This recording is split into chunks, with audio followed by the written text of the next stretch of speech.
பணவரவுக்கான பரிகாரம் உங்களுக்கு, அதாவது உங்கள் ஜாதகத்துக்கு அவயோகத்தை தரக்கூடிய தசாவோ புத்தியோ நடக்கும் பட்சம் நிச்சயமாக ஒரு வறுமை ஏற்படுத்தக்கூடிய அமைப்பு இருக்குது. ஒரு வேலை இழப்பு, வேலையில் நஷ்டம், இந்த மாதிரி பிரச்சனைலாம் கொண்டு வரும். நம்ம உடனே கோயில் பரிகாரம் பண்ணுவோம், வாழ்வியல் பரிகாரம் பண்ணுவோம். இருந்தாலும் சில கஷ்டங்களை நம்ம கர்மா படி நம்ம அனுபவிச்சு தான் ஆகணும், சரிங்களா?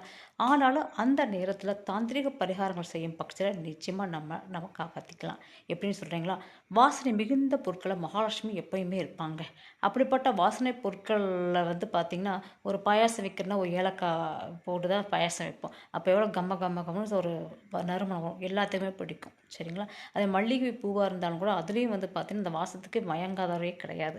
அந்த மாதிரி தான் இந்த வாசனை பொருட்களில் இருக்கக்கூடிய மகாலட்சுமியை நம்ம வீட்டுக்குள்ளேயே வைக்கணும், சரிங்களா? அதாவது தினமே பார்த்தா தூபம் போன்றது சாம்பிராணி புகை போட்டு நம்ம வீட்டில் இருக்கக்கூடிய துர்சக்தியில் நம்ம விரட்டலாம்.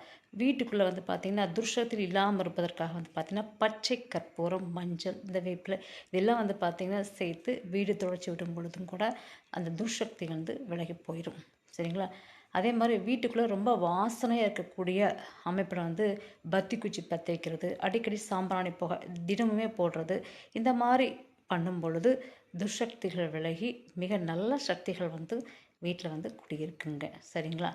செல்வத்தை ஆகர்ஷம் பண்ணக்கூடிய அமைப்பில் நம்ம சில பொருட்களை நம்ம சேர்த்தலாம். அதை அடுத்த பதிவில் பார்க்கலாம். நன்றி.